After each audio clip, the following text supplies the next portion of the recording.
키사스 율법이라는 게 있거든요. 이슬람 국가에는 눈에는 눈, 이에는 이 있거든요. 미사일 공격을 받으면 미사일로 공격을 해야 돼요. 똑같이. 그 이슬람 세력들은 항상 공격을 받으면 실제로 공격을 합니다. 그러니까 지금 이스라엘과 이란과의 관계는 역사적으로 이제 멀리 거슬러 올라가요.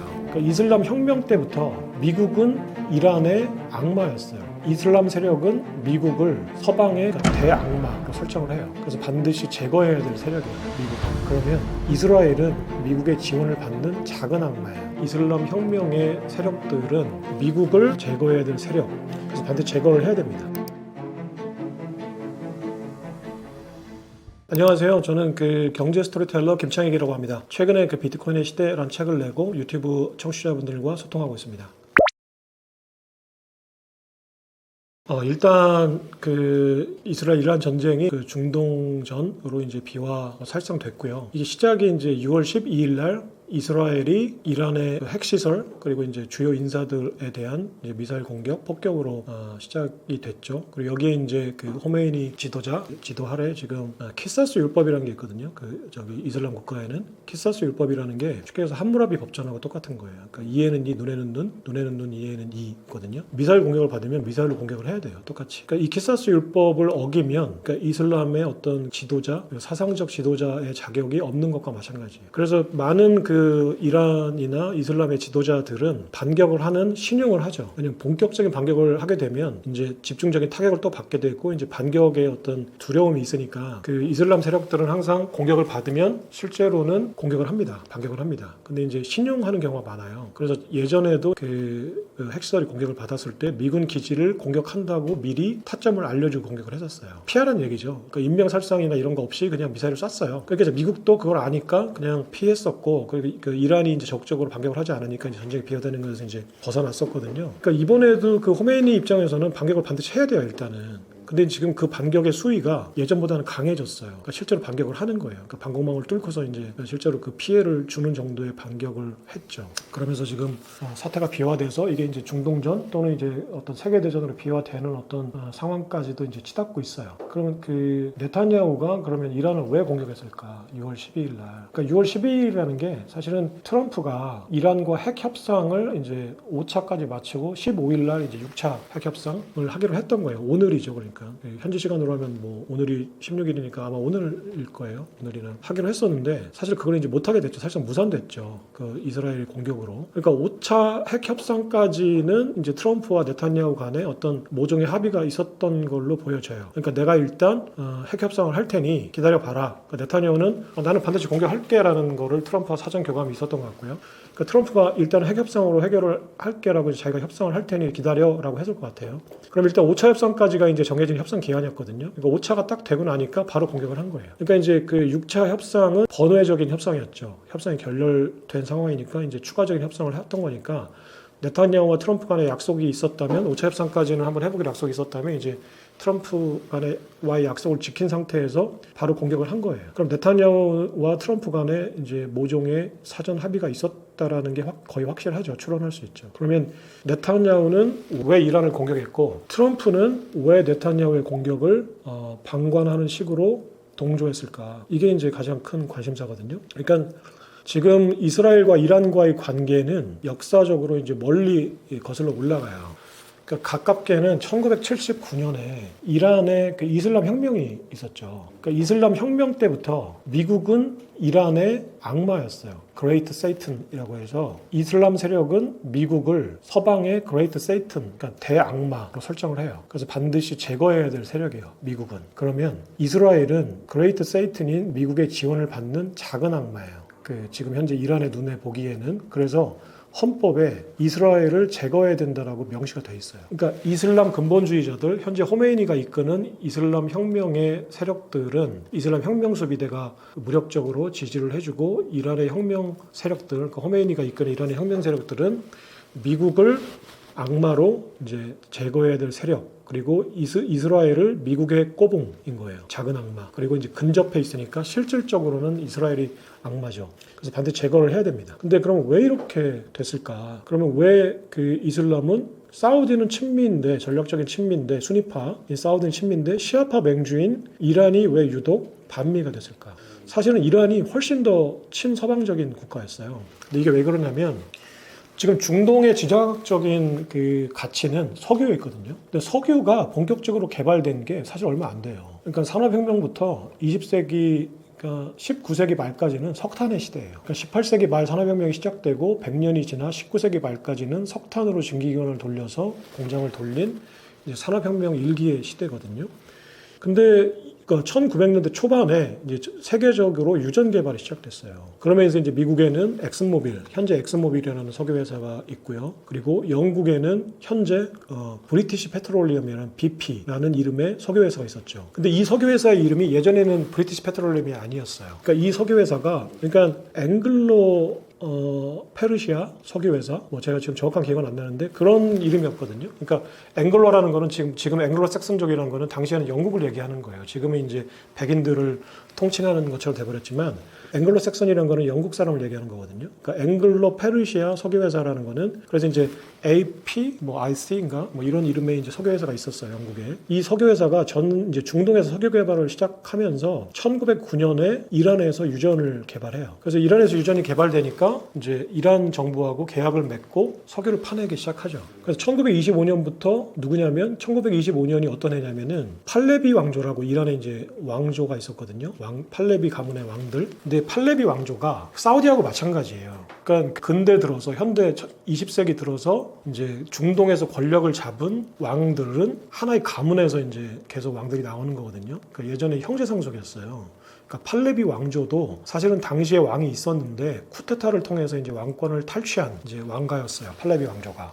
근데 팔레비 왕조가 들어서면서 정체성이 없잖아요. 자기들이 쿠데타를 통해서, 그러니까 전두환하고 똑같죠. 그러니까 쿠데타를 통해서 정권을 잡은 거예요. 쿠데타를 통해서 정권을 잡은 권력의 공통점은 기존의 권력을 부정하는 거거든요. 에서 시작해요. 왜냐면 기존의 권력이 정당성이 있는데 자기가 그거를 무력으로 탈취한 거면 자신의 정당성을 부정하는 게 되니까 쿠데타를 통해서 권력을 잡은 권력의 공통점은 기존의 권력이 잘못된 거고 악인 거예요. 그러니까 제가 그래서 내가 그거를 이제 시정하기 위해서 이제 새로운 정통성을 수립하게 돼요. 기존의 권력을 다 부정하고. 그러니까 팔레비 왕조는 이전의 왕조를 다 부정하고 새로운 권력을 만들기 위해서 이슬람 근본주의를 부정해요. 그러니까 이슬람 근본주의, 예를 들어서 여성 이제 권력, 여성에 대한 참정권 또는 이제 아동에 대한 참정권 등등이 있잖아요. 이슬람들 저기 사상이. 이제 이것도 사우디도 마찬가지거든요. 사우디가 사우드 가문의 왕국이란 뜻이에요. 사우디 아라비아가. 그러니까 아라비아 반도에 사우드 가문이 만든 왕국이란 뜻이거든요. 사우디 아라비아가.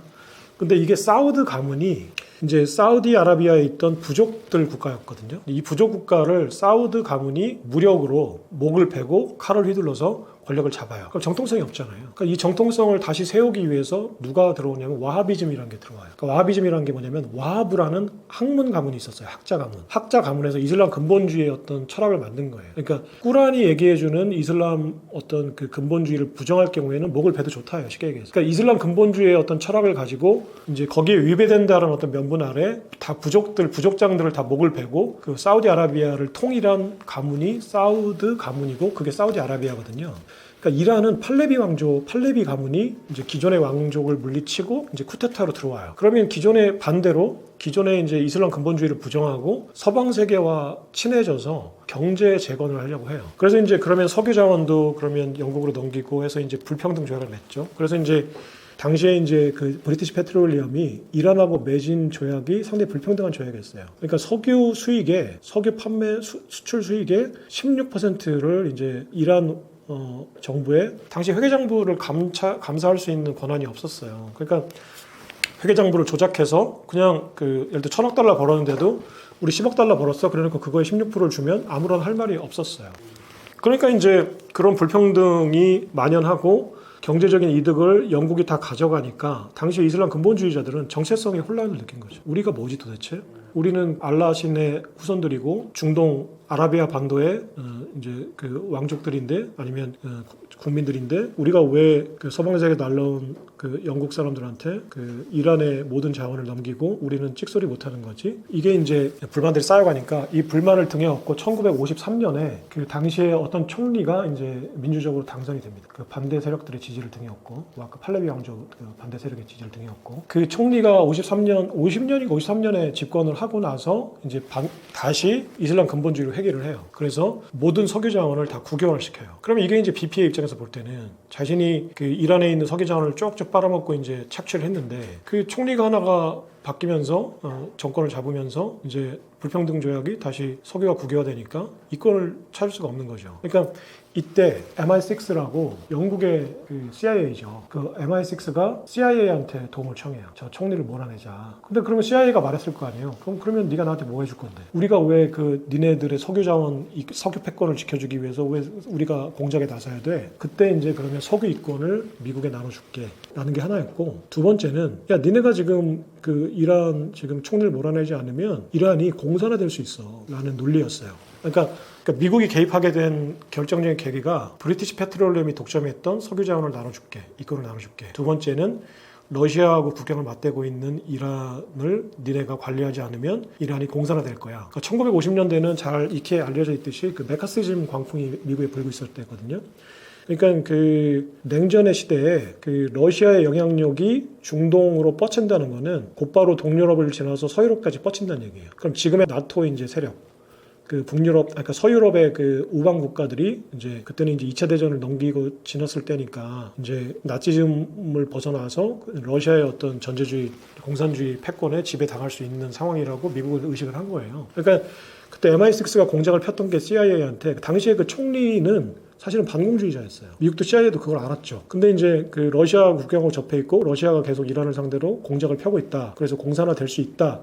라는 레드 컴플렉스를 가지고 자극을 한 거예요. 그러니까 CIA가 영국의 설득이 이제 개연성이 있다고 판단하고 뭐 가장 큰 거는 사실은 이제 석유 이권을 나눠주는 거였죠. 그래서 이제 그 MI6와 CIA가 공작을 해요. 그래서 총리를 몰아내고 팔레비 왕조를 복권시켜요. 그래서 이제 그 다음부터 팔레비 왕조는 이란 사람들에게 그 미국의 이제 쉽게 말하면 끈앞풀인 거예요. 그러고 나서 이제 팔레비 왕조가 복권된 다음에 친미 국가로 이제 다시 이제 작용을 하죠. 그래서 미국한테 모든 석유 이권, 영국한테 모든 석유 이권을 다 뺏기는 거죠. 팔레비 왕조는 대신에 미국으로부터 이제 안보, 정권 유지의 어떤 협조를 받은 거죠. 그러면 이제 이슬람 세력은 여기에 계속 불만이었을 거예요. 아까 얘기했지만 이제 총리를 민주적으로 뽑았을 때는 그게 결국은 표심은 그 팔레비 왕조에 반하고 있었다는 거잖아요. 그러니까 그 반서방의 감정이 있었다는 거죠. 이런 와중에 그 혁명 세력이 이끌어서 1979년도에 이제 이슬람 혁명을 합니다. 그래서 팔레비 왕조를 몰아내요. 그래서 팔레비 왕족들이 이제 그 당시에 이제 팔레비 왕이 미국으로 망명을 합니다. 멕시코 등등을 거쳐서 최종적으로 미국에 망명을 해요. 그 혁명 세력이 보기에는 자신들이 축출하고 죽여야 될 이제 왕이 미국으로 망명해서 이제 피신해 있으니까 그 망명자를 이제 본국 소환할 목적으로 테헤란에 있는 미국 그 대사관을 점령을 해요. 444일 동안 점령합니다. 근데 이 사건이 이제 결정적으로 이란을 반미 국가로 만든 사건이고 미국이 이란을 결정적으로 적성 국가로 인식하게 된 사건인 거예요. 그 혁명 세력이 지금까지 이제 이란을 이끌고 있는 거거든요. 그러니까 미국의 입장에서 볼 때는 원래 친미 국가였던 이란이 이슬람 혁명이란 걸 계기로 혁명 세력이 이슬람 근본주의자들이 시아파 근본주의자들이 지금 이슬람 지도자가 되면서 사실 정치적인 리더는 대통령이 있죠, 이란도. 하지만 뒤에서 허메인이라는 종교 지도자가 사실은 권력을 휘두르는 거고 정치 지도자, 그러니까 대통령은 사실 플록스의 대리인에 불과하죠. 그러니까 허메인이가 사실상 이제 혁명 지도자로서 지금 이란을 이끌고 있는 거죠. 그러니까 미국의 입장에서 볼 때 이란, 북한, 이라크는 악의 축이었던 거예요. 왜냐하면 원래는 친서방 국가였는데 이란이 자신들을 악의 축으로 지목을 한 거예요. 먼저 그레이트 세이튼, 악마로 지목을 한 거죠. 그러니까 부시가 이거를 그대로 받아서 그 자기 집권 당시에 이제 북한, 이란, 이라크를 악의 축으로 설정을 하고 제거 작전에 들어가죠. 그래서 이제 그 이라크의 그 후세인은 제거를 했고 북한은 아직까지 건재히 남아있고 그리고 이란은 이제 제거해야 될 대상인 거죠. 그리고 이스라엘은 지금 이슬람 세력에서 공적이고 또 이란이 특히나 자신들을 제거해야 될 대상으로 설정을 해놓은 상태에서 이란이 특히나 최근에 핵 개발에 이제 치중하면서 실제로 6개월 이내에 핵탄두를 개발할 수 있는 상황까지 됐어요. 시간벌이를 했던 거죠. 기존에 바이든 정부 때. 이건 좀 이따 다시 설명을 드릴게요. 그러니까 이란이 실질적으로 핵 보유국으로 이제 되는 임박한 상황이 되니까 네타냐후 입장에서는 지금 현재 그 보수주의자들, 극우 보수주의자들의 연정을 통해서 정권을 잡고 있는 거거든요. 그 연정 세력들이 협조를 해주지 않으면 네타냐후는 언제든지 축출될 수 있는 상황이에요. 정치적으로 위기 상황이고. 그러니까 극우주의자들이 원하는 정책들을 펴야 돼요. 그러면은 자신들의 적이라고 할 수 있는 적대 세력인 이란을 제거해야 되거든요.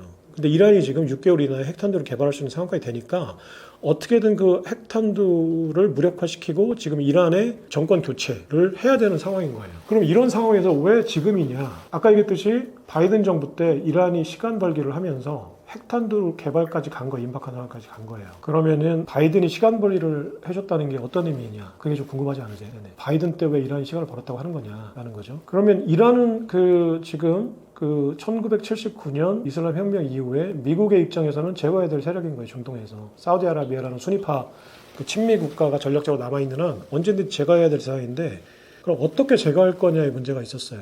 어떻게 제거할 거냐. 그러니까 이걸 민주당에서는 이제 햇볕 정책을 쓴 거예요. 그래서 오바마 정부 때 핵합의라는 걸 했죠. 그러니까 핵 개발을 동결하면 경제 제재를 풀어주겠다는 거였죠. 트럼프가 이제 오바마 이후에 집권을 한 다음에 보니까 핵합의라는 거는 그러니까 말도 안 되는 협상이었던 거예요. 그러니까 합의였던 거죠. 야, 이란이 우리가 경제 제재를 풀어준다고 해서 핵 동결을 한 거냐 실제로 증명해봐라. 어떤 놈이 그 협상을 해가지고 핵 동결을 하냐. 몰래 다 개발한다. 이게 이제 트럼프의 생각이었던 거고.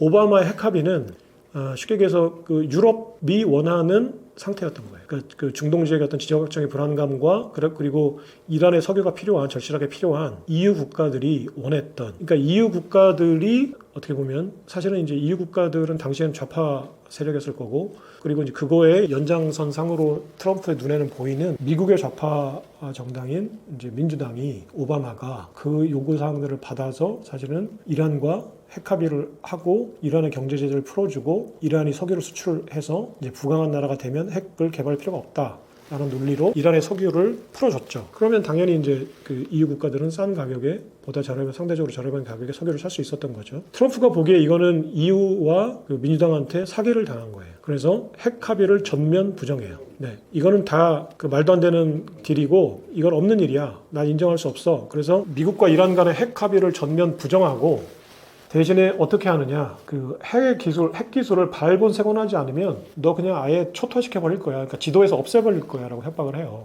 근데 이란이 그 얘기를 들을까요? 이란도 만만치 않은 세력이거든요. 중동의 맹주고 지금도 사실 중동에서 가장 강력한 군사력을 가지고 있는 세력이고 이제 러시아와 중국의 이제 협조를 얻고 있는 이제 권위주의 국가의 대표 축이죠. 중동의 축이죠. 이런 이란이 너 지도에서 없애버릴 테니까 지금 네가 갖고 있는 핵 개발 그 능력을 다 그 없던 일로 제로로 만들어라고 하면 안 할 거예요. 그러니까 트럼프는 그렇게 이제 자신의 어떤 강력한 이미지, 그러니까 보수주의적인 이미지를 이제 구축한 다음에 실제로 트럼프가 그렇게 막무가내 애가 아니거든요. 굉장히 교묘한 방법으로 그 중동에서의 이란을 제압하는 방법을 고안했어요. 그러니까 저는 그 대목에서 트럼프가 천재라고 생각해요. 그러니까 뭐냐면 트럼프가 사실 아프가니스탄이나 시리아에서 미군을 철수하겠다고 했거든요. 실제로 일부 철수했고.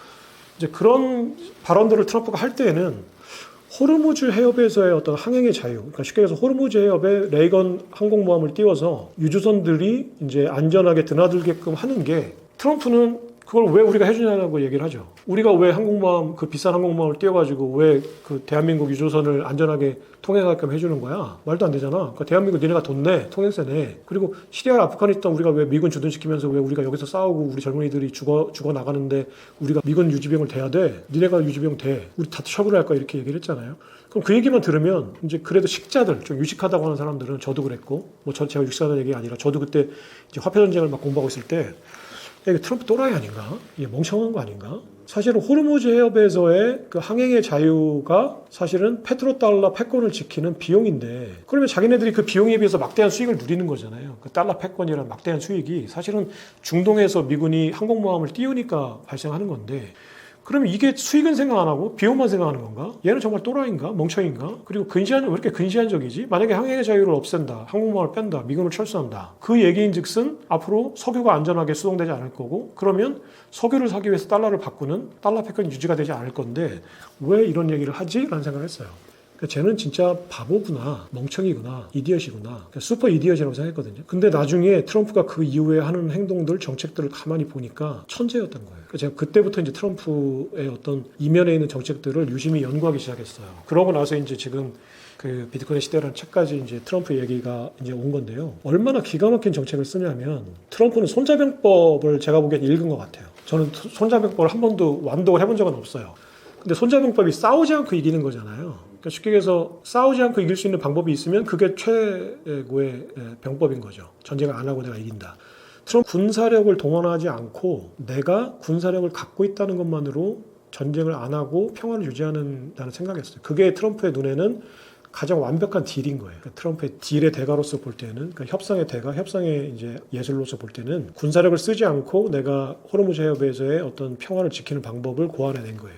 그게 뭐냐면 서방 세계에서는 불가능하다고 했던 이스라엘과 사우디아라비아의 평화협정이었어요. 뭐냐면 중동에는 세 가지 세력이 있거든요. 아마 사자라고 묘사하는 게 이 세 가지 세력들한테 다 좋을 거예요. 왜냐면은 그 이스라엘도 유다의 사자라고 해서 사자가 가장 신성시되는 동물이고요. 페르시아에서도 사자와 태양이 가장 신성시되는 동물이거든요. 이슬람도. 그러니까 근데 어쨌거나 그러면 그냥 지금은 편의상 이란을 사자라고 하고 그러면 사우디아라비아를 호랑이라고 하고 이스라엘을 곰이라고 할게요. 세 동물이 다 누가 더 세다고 할 수 없는 맹수잖아요. 그러니까 이 세 가지의 맹수가 중동에서의 어떤 힘의 균형을 이루고 있었던 거예요. 삼각축이었던 거예요. 그러니까 곰 이스라엘과 호랑이인 사우디아라비아와 사자인 페르시아, 이란이 힘의 균형을 이루면서 중동의 어떤 패권을 나눠먹고 있었던 거예요. 그러니까 팽팽한 긴장 관계가 중동에서 큰 전쟁이 없었던 이유예요. 근데 호랑이와 사자는 이슬람 국가거든요. 그러니까 이스라엘이라는 공적의 문제, 외부적인 문제에 있어서는 수니파인 사우디와 시아파인 이란이 이슬람 세력 내부에서는 앙숙이지만 이스라엘을 상대할 때는 호랑이와 사자가 동맹이에요. 암묵적인 동맹. 그래서 이스라엘이 사실은 핵무기를 가지고 있으면서 이란한테 꼼짝할 수 없었던 게 아니라 함부로 대하지 못했던 거는 이란의 군사력도 있었지만 사우디아라비아라는 인접 국가가 자신을 이란과 동맹이 돼서 공격할 수 있었기 때문이에요. 그래서 사실은 이스라엘이 이제 중동의 어떤 패권은 가지고 있었지만 이란과 팽팽한 긴장관계가 있었어요. 어떤 힘의 균형이 있었어요. 사우디아라비아라는 제3의 세력 때문에. 근데 트럼프의 눈에 볼 때는 내가 이스라엘에서 항공모함을 빼도 그러니까 그 호르무즈 해협에서 항공모함을 빼더라도 이스라엘과 사우디아라비아가 평화협정을 맺으면 이스라엘이 이란을 미사일이나 핵공격을 하더라도 사우디아라비아가 이스라엘 공격할 수 없잖아요. 그런 상황이 된다면 이스라엘이 이란을 찍어 누를 수 있다고 생각한 거예요. 그러니까 이란을 완전히 고립시키는 방법으로 트럼프는 사우디아라비아와 이스라엘의 평화협정을 추진했어요. 그게 아브라함 협정이에요. 아브라함은 유대교와 이슬람교에 이제 공통적으로 있는 조상이죠. 정확한 표현은 모르겠는데 공통적으로 존재하는 조상이죠. 그래서 이제 아브라함 협정이라는 아브라함 어그리먼트라는 이름으로 1919년 백악관에 11월 달에 트럼프 집권 말기죠. 아랍에미리트 연합 이제 총리과 대통령을 불러서 그리고 네타냐후 이스라엘 총리를 불러서 그 아브라함 협정에 서명식을 해요. 그리고 백악관 그 오벌 오피스 테라스에 나와서 대대적으로 언론 플레이를 합니다. 그래서 실제로 그 2019년 11월 달 이제 당시 외신들 보도를 찾아보면 이제 아랍에미리트 연합, 트럼프, 네타냐후 세 명이 쪼르륵 서서 이제 바레인도 있고 뭐 여러 명이 있었는데 아무튼 주축 3국은 세 개의 국가였고요. 그 아브라함 협정에 서명한 다음에 세레모니를 해요. 사진 세레모니를. 그러니까 당시에 사우디아라비아가 도장을 찍지 않은 거는 이제 순위파 맹주였으니까 주인공은 맨 마지막에 나와서 도장을 찍는 거잖아요. 그래서 사실은 빈살만이 도장을 찍겠다고 했어요, 당시에는. 그래서 이제 2000년이 되면 2000년 초에 사우디아라비아 빈살만이 트럼프에게는 도장을 찍겠다고 이제 암묵적인 약속을 하고 일단은 내가 내 동생 나라인 이제 순위파 찬압격인 아랍에미리트 연합을 이제 불러서 도장을 찍어요. 그리고 트럼프가 2020년이 돼서 사우디아라비아와 그 빈살만과 이제 네타냐후가 도장을 찍는 거를 약속을 해놨는데 2020년 이제 대선에서 지잖아요. 이제 그러면서 이제 정권이 바뀌고 이제 사우디아라비아가 도장을 못 찍고 바이든이 바통을 이어받아요. 자, 만약에 트럼프가 2기 집권, 그 미국의 대통령은 두 번 집권하는 게 연임하는 게 사실은 그 기본값이거든요. 그러니까 그냥 8년 집권해요. 사실 한번 선거에 당선되면. 그러니까 중간 선거, 그러니까 재선되지 않으면 사실은 그 탄핵당한 걸로 보는 거예요. 미국에서는. 트럼프가 사실은 이제 2기 집권의 팬데믹 인플레이션 때문에 이제 실패하죠. 바이든이 집권하죠. 그러면서 바이든은 다시 트럼프 지우기에 나서죠. 그러니까 오버오피스에 있는 그 트럼프 책상에서 그 책상에 있는 트럼프의 정책들을 전부 다 꺼내가지고 다 불태워요. 그러면서 이제 가장 먼저 했던 게 트럼프가 이란과의 핵 합의를 철회하고 아브라함 협정을 맺은 거. 이걸 이제 지우기를 합니다. 그래서 아브라함 협정은 말도 안 되는 협정이야. 나는 오바마 선배가 했었던 이란 핵 합의를 복원시킬 거야 라고 얘기를 해요. 그러면서 이제 그 바이든은 빈살만과 네탄야후를 둘 다 적으로 만들어요. 왜 그러냐면 이스라엘하고 사우디 빈살만 입장에서 볼 때는 트럼프가 계속 연임을 하게 되면 자신들이 사인을 하게 되고 아브라함 협정을 맺고 이란을 완전히 찍어 누르는 거죠. 그러면은 빈살만 입장에서 볼 때는 지금 현재 이란 그 혁명 수비대 세력들이 이제 무용지물이 되는 거고 자기가 이슬람 맹주가 되는 거죠. 이스라엘 입장에서 볼 때는 사우디를 등에 업고 이란을 완전히 이제 견제하고 고립먹는 상태로 만들 수 있는 거죠. 이렇게 만약에 그럼 이렇게 되면 어떤 구도가 또 펼쳐지냐면은 팔레스타인은 수니파거든요. 그 이스라엘과 인접해 있는. 그러니까 사우디아라비아의 동생 국가예요. 근데 팔레스타인이 지금 이스라엘하고 영토 분쟁을 하잖아요. 사실은 그 가나안 지역의 땅이 사실은 팔레스타인 이제 민족들이 살고 있었고, 근데 그 자리에 이제 지금 예루살렘 등등에 이제 이스라엘이 사실은 돈 주고 사면서 영국과 서방 세력들의 어떤 지지를 얻고 이제 지금 이스라엘 국토가 됐죠. 근데 팔레스타인이 지금 계속 그 문제를 가지고 이제 그 가자지구 문제로 지금 이스라엘과 계속 분쟁을 하는 거잖아요. 이제 최근에 있었던 하마스와 이스라엘 간의 전쟁도 이제 팔레스타인에 있는 하마스 세력이 이란의 지원을 등에 업고 미사일 공격을 한 거고, 작년 10월 7일 날.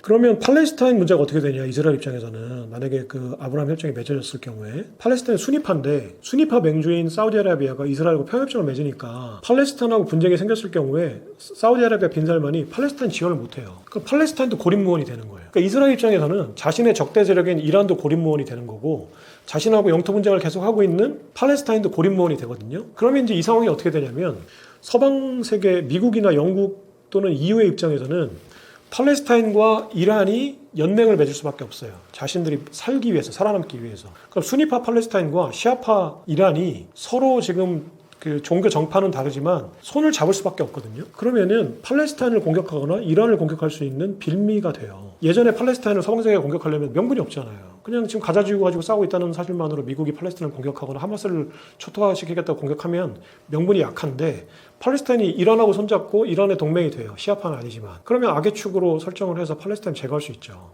그러니까 서방 세력한테는 팔레스타인을 제거할 수 있는 강력한 명분이 되는 거예요. 그 아브라함 협정이. 그러니까 트럼프는 이렇게 아주 교묘한 협정을 추진했던 거예요. 근데 이제 그 외교가에서, 그러니까 프랑스가 외교의 어떤 본거지죠. 외교관들이 필수적으로 옛날에는 불어를 배웠거든요. 그 왜 그러냐면은 프랑스가 외교의 본산지였던 거예요. 가장 외교를 잘하는.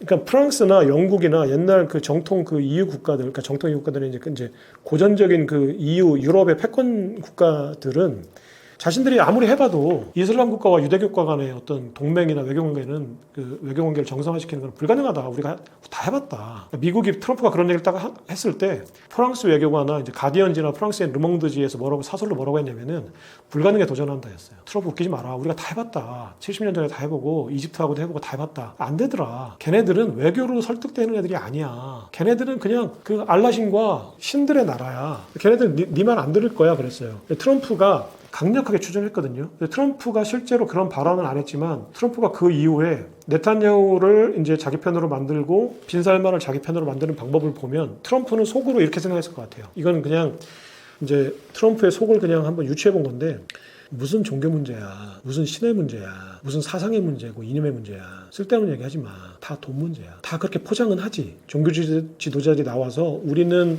정파가 다르고 종교 이념이 다르고 다 그렇게 포장해. 이슬람 혁명 세력도 우리가 이슬람 근본주의자라고 얘기해. 시아파는 시아파대로, 수니파는 수니파대로 자기들이 정통이라고 다 얘기해. 근데 그 지도자들 돈 싫어하는 거 못 봤다. 술 싫어하는 거 못 봤다. 여자 싫어하는 거 못 봤다. 무슨 이슬람 국가야. 다 뒤돌아서면 다 반문화적이고 다 해. 다 돈 주면 다 좋아해. 이게 트럼프의 생각이었을 거예요. 자기는 술, 담배 안 하지만.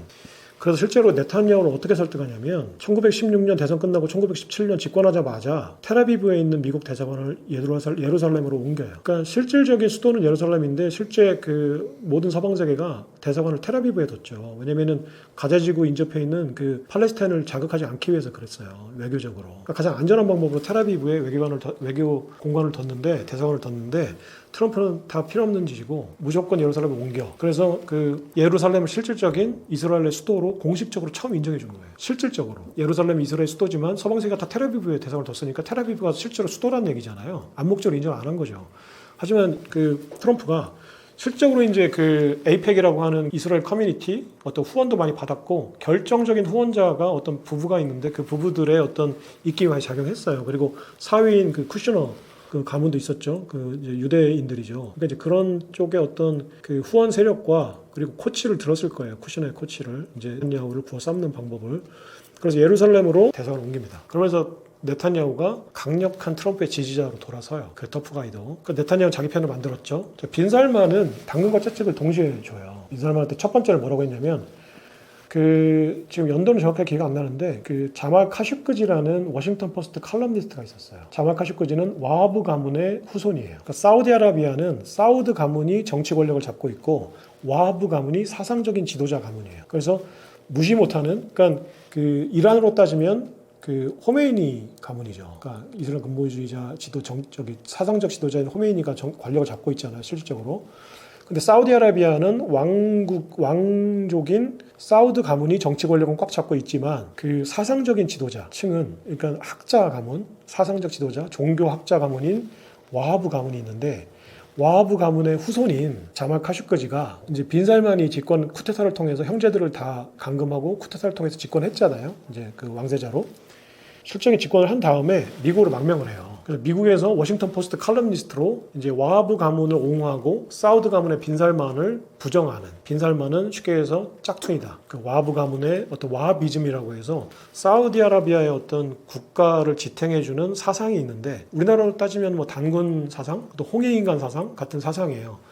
근데 사우디아라비아를 지배하는 와하비즘이라는 와하브 가문의 사상이죠. 와하비즘이라는 사상이 있는데 빈살만이 딱 집권하자마자 아까 얘기했잖아요. 정통성이 없는 쿠데타 세력은 기존의 정통성을 부정하는 것을 시작하거든요. 그러니까 빈살만이 뭐라고 했냐면 사우디아라비아의 와하비즘이란 사상 따위는 없다라고 아예 부정을 해버렸어요. 그러니까 와하브 가문에서는 빈살만이 제거해야 될 세력이죠. 빈살만이 실제로 왕이 되고 이제 계속 정권이 유지되는 한 와하비즘이라는 사상이 부정되고 와하브 가문의 어떤 세력은 축소될 수밖에 없잖아요. 그러니까 자말 카슈크지라는 와하브 가문의 후손이 미국으로 망명해서 워싱턴 포스트라는 민주당 지지 언론에 지속적으로 빈살만을 부정하고 비판하는 칼럼을 실어요. 근데 이 카슈크지라는 언론인이 이제 당시에 트르키예의 대사관에 자기 이혼 서류를 접수하러 갔나? 대사관에 이제 터키에 있는 미국 대사관인가에 이제 들어가는데 나오는 사진이 없어요. 그게 무슨 얘기냐면 카슈크지가 터키에 있는 어떤 공간에 들어가는 게 CCTV에 찍혔는데 카슈크지가 나오는 사진이 없거든요. 카슈크지는 그러면 아직 그 대사관에 있는 거예요. 아니면 이제 카슈크지가 나오는 사진은 없는데 사우디아라비아의 정보 요원으로 판단되는 6명의 어떤 검은 제복을 입은 사람들이 가방 하나씩을 들고 나오는 게 있어요. 그게 찍혀 있어요. 그러니까 이제 CIA의 판단으로는 자말 카슈크지를 사우디아라비아 빈살만의 이제 친위대라고 해야 되나? 정보기관 세력이 이제 공간에 들어가는 거를 쫓아 들어가서 토막살을 낸 다음에 썰어버린 다음에 가방 6개 나눠서 귀국한 거예요. 쎄 판단이고 실제로 지금 국제사회는 그렇게 보고 있어요. 당시에 이제 트럼프가 뭐라고 했냐면 빈살만을 구워 삼기 위해서 국제사회는 빈살만을 이제 사법재판소에 세워야 된다. 그래서 법의 심판을 내려야 된다라고 했죠. 빈살만을 제거해야 되니까. 그러니까 트럼프는 여러모로 빈살만이 필요했던 거예요. 아까 얘기했지만 이제 사우디아라비아와 이스라엘 간의 어떤 평화협정을 맺기 위해서 빈살만을 구워 삶아야 돼요. 이제 살만 왕보다는 빈살만 왕세자가 지금 현재 이제 실세니까. 그래서 빈살만을 구워 삼기 위해서 일단 채찍을 때려요. 너 내 말 안 들으면 내가 너를 재판정에 세울 거야. 이제 국제적인 사법 심판을 받게 할 거야. 너 살인자잖아. 우리 미국 언론인을 죽였잖아. 그래서 내가 너를 심판할 거야라고 얘기해요. 그러니까 이제 빈살만이 꼼짝 못하죠. 트럼프한테. 안 그러면 자기 특공대나 정보 CIA 보내가지고 썰어버릴 거 아니에요. 그러니까 그때 이제 빈살만이 충성 맹세를 해요. 트럼프한테. 너 원하는 게 뭐야? 이제 내가 트럼프한테 충성 매각을 하죠. 그렇게 되고 나니까 이제 트럼프가 당근을 줘요. 너 내 말 잘 들으면 내가 네가 원하는 거 해줄게. 그래서 지금 빈살만이 하려고 하는 게 뭔지 아세요? 빈살만이 경제적인 어떤 사업으로 유명한 건데 네옴시티 사업 아세요? 네옴시티. 네네. 그러니까 빈살만이 이제 정통 와하비즘을 부정하고 사상적으로는 그래서 이제 여성에 대한 참정권을 주고 여성도 운전할 수 있고 히잡을 안 쓰고 다녀도 되고 그리고 이제 반문화도 즐길 수 있고 그래서 지금 MZ들이 원하는 것들을 많이 해줘요. 그래서 이제 정통 이슬람 세력들, 와하비즘 세력들은 이제 부정하고 이슬람 자기한테 환호할 수 있는, 그러니까 낡은 옛날 전통을 자꾸 고수하면서 이제 거기에 염증을 느끼는 젊은이들, 여성들, 그리고 아동들, 이제 비전통 지지층을 자기 세력으로 만들려고 하죠. 그러면서 이제 경제적인 어떤 탈출구로 이제 만든 게 2030 프로젝트라고 있어요. 그러니까 이제 2030년까지 사우디아라비아를 탈석유 국가로 만들겠다, 탈석유 경제로 만들겠다라는 프로젝트예요. 그래서 그게 우리나라 돈으로 700조 원, 당시 기준으로 한 700조 원 정도를 들여서 이스라엘과 접경해 있는 그 네옴이라는 지역이 있거든요. 그 네옴시티라는 그 네옴시티라는 것 자체가 네옴이라는 것 자체가 새로운 뭐 어떤 의미예요. 그래서 신도시라는 뜻이에요. 또 무슨 뜻이 있는데 어쨌거나 그 네옴 신도시를 건설하는 계획을 발표를 해요. 근데 그게 이제 두바이 같은 그 금융과 엔터테인먼트 도시로 만들겠다는 거거든요. 그 마이스 도시로, 그러니까 국제 회의, 금융, 그리고 이제 엔터테인먼트, 관광용 도시로 만들겠다는 거예요. 근데 저 두바이 같은 국가를 건설하려면 예를 들어서 여의도를 국제 금융 도시로 만들겠다고 만약에 지금 현재 이재명 정부가 발표를 했어요. 그럼 가장 협조를 받아야 되는 국가가 어딜까요? 뭐 신한은행 국민은행 있으니까 이제 국내 금융도시인데 국내 금융도시잖아요. 근데 그 여의도를 우리가 동아시아의 금융 허브로, 홍콩 같은 허브로 만들겠다. 그럼 일단 어느 나라 협조를 얻어야 될까요? 그 동아시아의 금융 허브로 만들겠다. 생각나시는 대로 한번 생각해 보세요. 일단 중국의 협조는 불가능하죠. 동아시아의 금융 허브니까 중국의 금융사들이 많이 들어와야 될 거 아니에요? 홍콩 같이. 또 하나는 글로벌 금융 허브에서 빼놓을 수 없는 게 유대 금융 자본이에요. 네, 지금 미국 월가에 있는 JP 모건, 모건 스탠리, 골드만삭스 전부 다 유대 금융 기관이에요. 사실상 뿌리는. 네, 그리고 지금 시티 오브 런던에 있는 금융 세력이 전부 다 그 로스차일드가 운영했던 금융 세력이 금융 도시를 만들겠다는데 이스라엘의 정부의 협조 없이는 불가능하죠. 그 유대 금융 세력이 별도로 존재하긴 하지만 어쨌거나 그 정부는 이스라엘이니까 특히나 국경을 맞대고 있잖아요. 이스라엘과는. 그러니까 이스라엘 네탄야후 정부가 금융 허브 구축하는 데 협조해 줄게라고 도장을 찍어주지 않으면 두바이나 특히 지금 사우디아라비아가 추진하고 있는 네옴시티를 금융허브로 만든다는 것은 그냥 공연불에 불과해요. 금융사들이 본사 헤드쿼터를, 그러니까 지사를 만들지 않는 금융허브가 존재할 수가 없죠. 근데 그 금융사들 전부가 다 유대 금융세력과 연관이 돼 있잖아요. 월가도 그렇고 지금. 그러니까 만약에 우리나라가 그렇게 하겠다고 하면 가까이 있는 중국, 홍콩, 뭐 싱가포르, 중국 이 세력들, 금융 세력들의 협조 없이는 불가능하고요.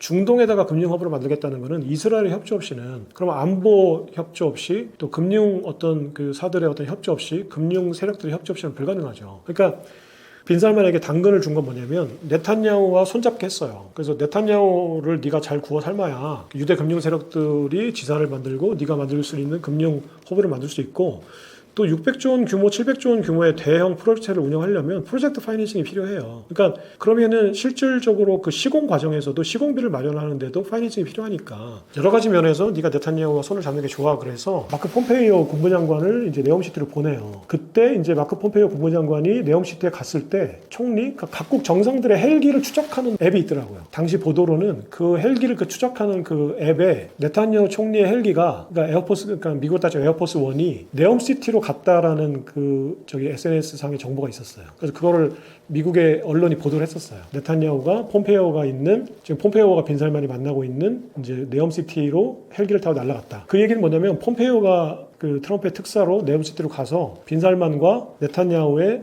회담을 주최했다는 거예요. 거기서 무슨 얘기가 오갔을까라고 유추를 해보면 네옴시티 건설에 네탄야후의 협조를 약속해주고, 그리고 대신에 네탄야후에게는 사우디가 이스라엘의 동맹이 돼서 이란을 견제해주겠다는 약속을 했겠죠. 그러고 나서 이제 도장만 찍으면 아브라함 협정이 완성이 되는데 바이든이 온 거죠.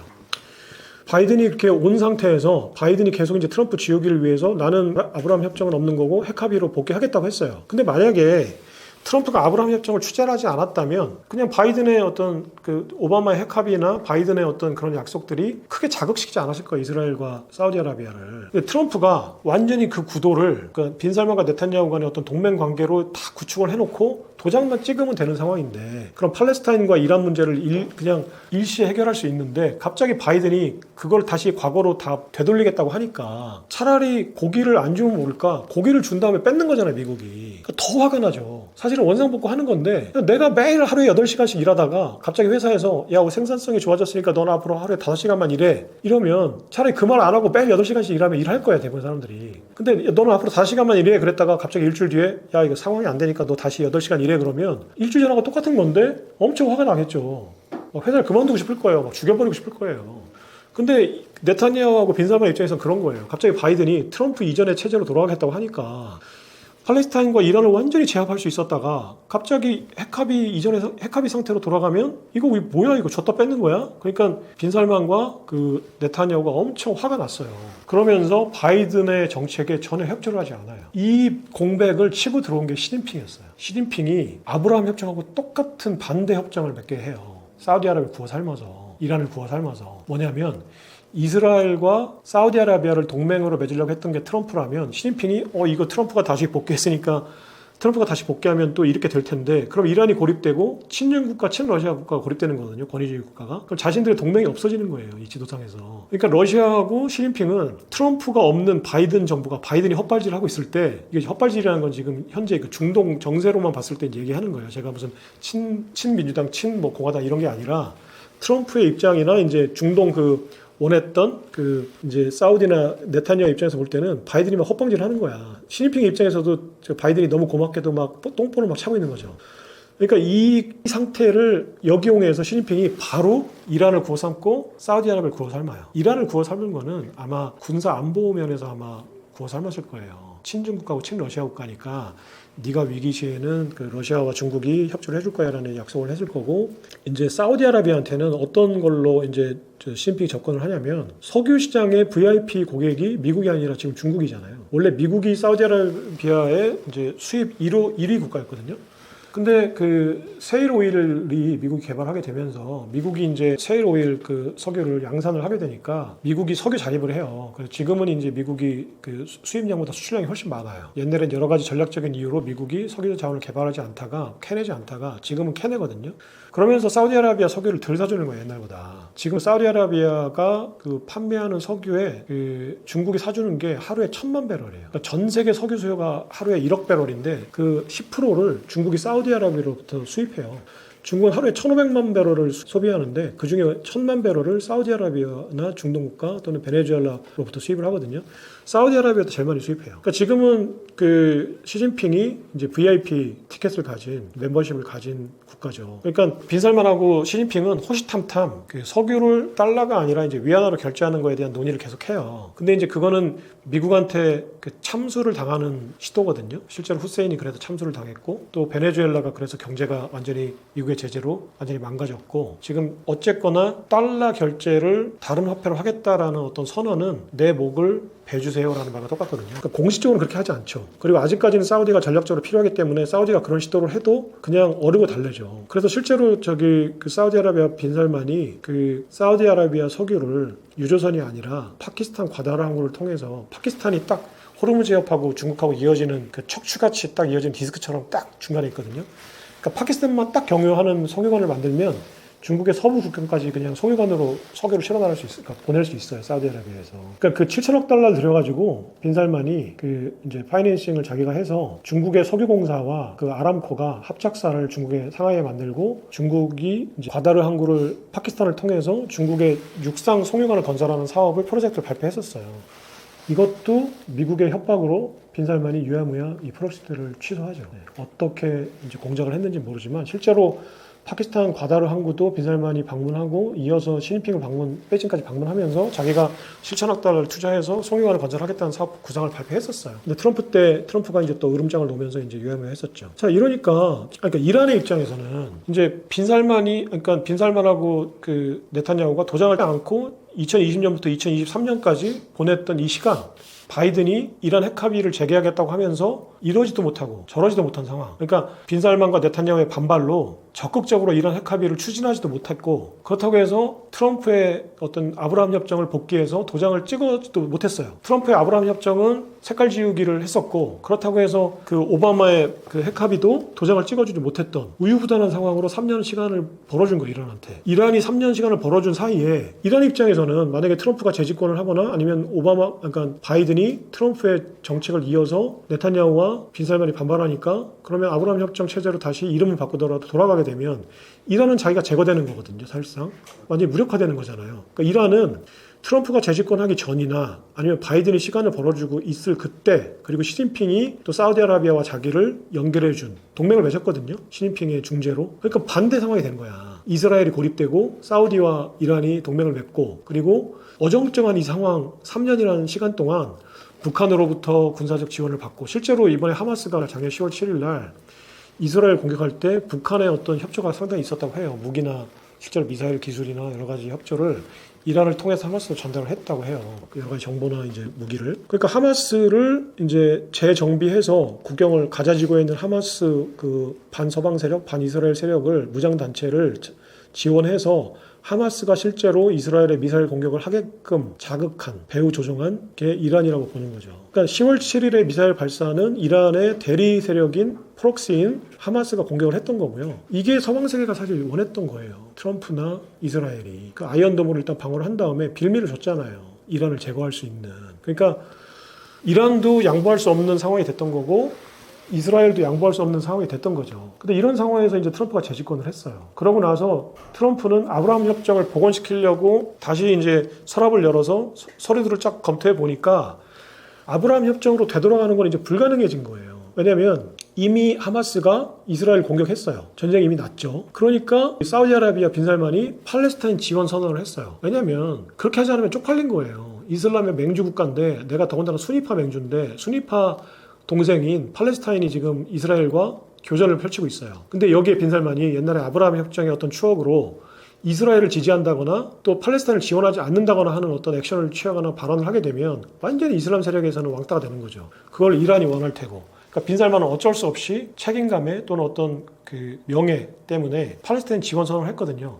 이때부터 이제 아브라함 협정 체제는 완전히 물 건너간 거예요. 이런 상황에서 트럼프가 와가지고 보니까 이미 우크라이나와 러시아는 싸우고 있고 이란과 이스라엘 하마스와 그 대리전을 펼치고 있고 당시엔 대리전이었죠. 펼치고 있고 전쟁이 이미 일어난 상황이야. 트럼프는 전쟁을 한다고 으름장을 놓고 그걸 통해서 협상으로 이제 전쟁을 하지 않는 게 트럼프의 딜 방식인데 이미 전쟁이 벌어진 상황이야. 그리고 이미 전 세계가 우파들이 득세하고 이제 경제가 어려워지면은 새들은 그 깃털새끼 같은 새들끼리 뭉친다고 끼리끼리 뭉치기 시작한 거야 전 세계가. 유럽도 우파들이 다 득세를 하고 러시아 푸틴도 더 이상 이제 물러설 곳이 없으니까 우크라이나와 전쟁 트럼프 말을 안 듣잖아요. 예전 같은 일기 때 같았으면 트럼프하고 빈살만이 그러니까 푸틴과 빈살만이 트럼프가 한마디 했으면 다 짝깍짝깍 들었어요. 자 유가 낮춰 그럼 낮췄고 유가 올려 그럼 올렸어요. 근데 지금 협조를 안 하죠. 지금 푸틴도 트럼프가 야 너 그럼 재미없었다 그러니까 한 발 살짝 빼긴 했는데 30일 이전에 전쟁 끝내라고 했는데 전쟁 계속하고 있잖아요. 그러니까 푸틴도 이제 트럼프 말 안 듣는다는 거죠. 그러니까 이제는 라인을 넘어간 거예요. 모든 권위주의 국가들의 세력들이 러시아, 중국, 이란이 선을 넘은 거예요. 그러니까 트럼프도 여기서 난 전쟁을 싫어하는 대통령이야. 전쟁은 협상용 무기지 실제 전쟁은 안 해라고 했던 이 상황을 이제 그 상황을 고수할 수가 없는 거죠. 이미 전쟁을 하고 있으니까. 그리고 모든 국가들이 이미 전쟁 압력이 고조가 됐으니까 내가 지금 중재를 하고 나서는 게 실제로는 내가 이제 거부할 수 없는 협상안을 제시할 수가 없다라는 거죠. 옛날에 왜 그 대부에서 연기했던 그 대부가 거부할 수 없는 제안을 할 거야라고 하잖아요. 굉장히 의미심장한 말이잖아요. 나는 내가 말하는 거는 다 관철이 되는데 그 관철시킬 수 있는 이유가 거부할 수 없는 제안을 하는 거야. 이거를 거부하면 죽거나 아니면 받아들일 수밖에 없는 제안을 하는 거죠. 그러니까 모든 제안을 다 받아들이는 거죠. 대부의 제안을. 그게 대부가 권위를 지키는 방법이죠. 그러니까 거부할 수 없는 제안을 하는 거가 협상을 관철시키는 방법이었죠. 트럼프는 거부할 수밖에 없는 제안을 하는 거예요. 무슨 얘기냐면 트럼프는 지금 이란에서 핵 합의를 통해서 어떤 평화 체제를 유지하려고 하는 생각이 전혀 없었던 것 같아요. 이란은 그냥 제거해야 되는데 내 손으로 제거하는 게 아니라 이제 주변의 세력으로 제거를 하고 싶어. 근데 자기가 개입하기 전에 주변 세력들이 나서면 지금 패권 국가로서의 위상이 말이 아니니까 일단 자기가 협상은 시도하죠. 그럼 미국의 국민들 입장에서는 그래도 세계 패권에 미국이 나서고 있다는 이미지는 주는 거죠. 하지만 거부할 수밖에 없는 제안을 하는 거예요. 네가 완전히 핵을 쉽게 해서 그냥 핵을 동결하면 경제제재를 풀어줄게가 아니라 지금 현재 개발된 모든 핵 그 연구 자료들을 다 폐기하고 완전히 제로 베이스로 돌아가고 핵을 연구했던 박사들을 전부 다 이제 사실은 그냥 어떻게 눈뜬 장님으로 만들고 그것도 여러 가지 내부의 어떤 군사력에 대한 혁명 수비대에 대한 어떤 제안도 했었던 걸로 알고 있어요. 그러니까 그 호메이니가 절대 수용할 수 없는 제안을 한 거예요. 그래놓고 내가 5번의 협상을 통해서 이 협상이 결렬되면 이제 네타냐후 네가 맘대로 해라는 약속을 한 거죠. 그 실제로는 사실 협상이 결렬될 거 알았어요. 네타냐후도 알고 트럼프도 알았어요. 왜냐하면 호메이니가 그걸 받아들일 수가 없기 때문에 알았죠. 그러니까 트럼프는 받아들일 수 없는 결렬될 수밖에 없는 협상에 나서서 자기가 나섰다는 이미지는 주고 네타냐후가 공격할 수 있게 한 거죠. 사실상은. 그래서 네타냐후는 공격하고 트럼프의 동의하에 공격하고 현재 이제 자기가 그 보수 우파들의 어떤 강공 욕구를 들어줬고 그리고 실제로 계속 공격을 할 거예요. 이제 그 정권이 교체될 때까지. 그러면 이란 국민들도 지금 호메이니가 정치 지도자고 대통령은 선거를 뽑잖아요. 형식상. 그러니까 어떻게 보면 민주주의 국가예요. 현재 형식적으로는 정치 제도로는. 그러면 이란 국민들이 이 전쟁 때문에 지금 호메이니나 대통령은 사실은 자기 정권을 지키기 위해서 전쟁을 하는 거죠. 자기 권위를 지키기 위해서. 근데 국민들은 힘들잖아요. 맨날 미사일 날라오고 죽고 가족들은 죽어나가고 경제 제재로 먹고 살기 힘들어지고 하면 폭발하죠. 목구멍이 포도청인데 무슨 종교고 무슨 알라신이고, 알라신도 내가 생존하고 배불리 먹어야 신인 거지. 맨날 내가 배골고 내 식구들이 맨날 죽어나가면 그 신이 무슨 필요가 있어요. 종교도 필요 없고 정치도 필요 없고 일단 목구멍이 포도청인 거예요. 트럼프가 그걸 가장 잘 알죠. 그러니까 이제 공격을 하고, 그러면 이스라엘의 목적은, 또 트럼프의 목적은 정권 교체인 거죠. 정권이 교체될 때까지 이제 이란 국민들이 자발적으로 나서서 정권을 교체하라고 이제 시위하고 나설 때까지, 거리로 나설 때까지 아마 공격이 계속될 거예요, 전쟁이. 왜냐면 그 전에 이란이 완전히 그냥 두 손 들고 백기통하기 전에는 네타냐후도 멈출 수가 없죠. 그 뒤에 이제 우파 연정 세력들이 있는데 거기서 약한 모습을 보일 수가 없잖아요. 자기가 계속 강공을 해줘야 자기들을 악으로 규정하고 제거하겠다는 적들을 완전히 그냥 초토화시켜야 되는 거죠. 지금 현재 이란과 이스라엘 상황은 여기까지 정리해 볼 수 있을 것 같아요. 현지 시간으로 6월 14일 날 그 벤스 보엘터라는 백인 노동자가 그 미네소타주 주 의원 2명과 동반자, 이제 남편과 이제 와이프죠. 그러니까 그 멜리사 호트먼이라는 하원 의장, 민주당 소속입니다. 민주노동당인데 그냥 편의상 민주당이라고 할게요.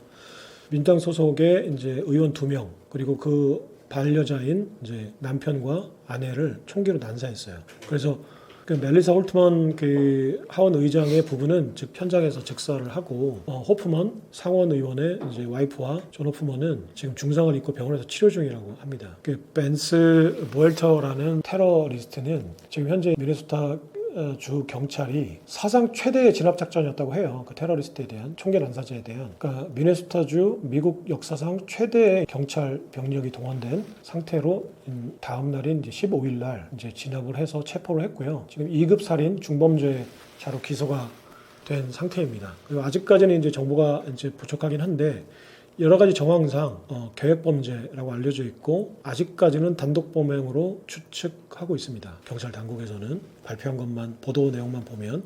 그리고 여러 가지 보도를 종합해 보면 이 사람은 이제 그 몰락한 백인 기독교 하층민의 대표적인 어떤 표상이었던 걸로 보여져요. 그러니까 이력들을 보면 세븐일레븐에서 이제 파타이머로 일했던 그냥 그 파타이머였고요. 그러면 미네소타주는 대표적인 미국 그 북동부, 중북부 이제 쪽에 캐나다와 접경한 민주당 텃밭이에요. 그러면 이제 도심에서는 현재 그 민주당 표가 이제 몰표가 나왔던 지역이고, 이제 트럼프가 공략하는 농장 근로자들, 공장 근로자들, 그리고 파타이머들, 이런 이제 광부들, 이런 그 하층민들은 트럼프가 이제 마가를 외치면서 트럼프 지지 세력으로 돌아섰던 세력들이 있는 곳입니다. 그래서 공화당이나 트럼프도 이제 그 스윙 스테이트 이외의 미네소타 주를 이제 공화당의 어떤 집중적인 어떤 공략 지역으로 삼고 있는 곳이에요. 그러니까 여기에 이제 파타이머로 근근히 먹고 살고 있었던 그 아까 얘기했던 벤스 보엘터라는 이제 백인 기독교 노동자가 이번 테러 사건을 저지르고, 민주당의 대표적인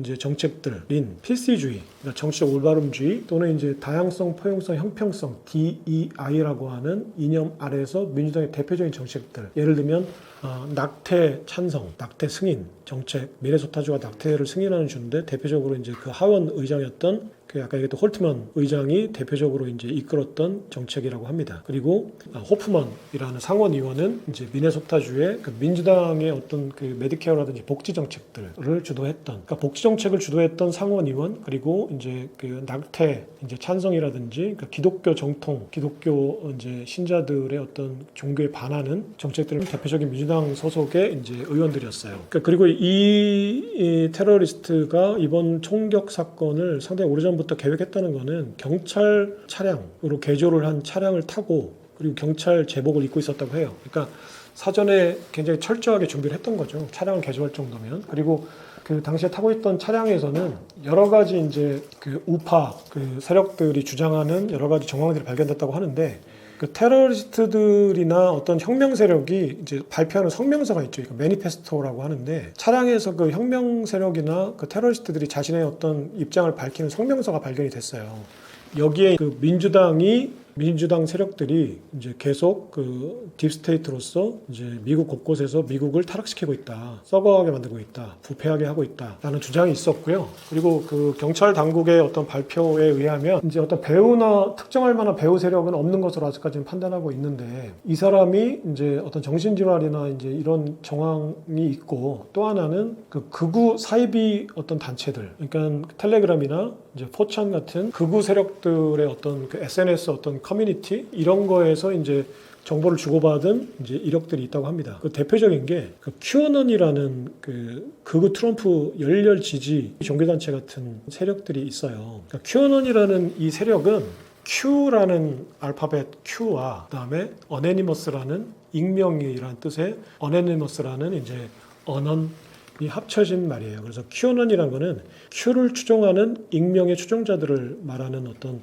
의미가 있고요. QAnon이라는 것 자체가 이제 반민주당, 친트럼프를 주장하는 극우 미국 백인 기독교 중산층, 몰락한 중산층들의 이제 극우 세력, 극우 커뮤니티로 알려져 있어요.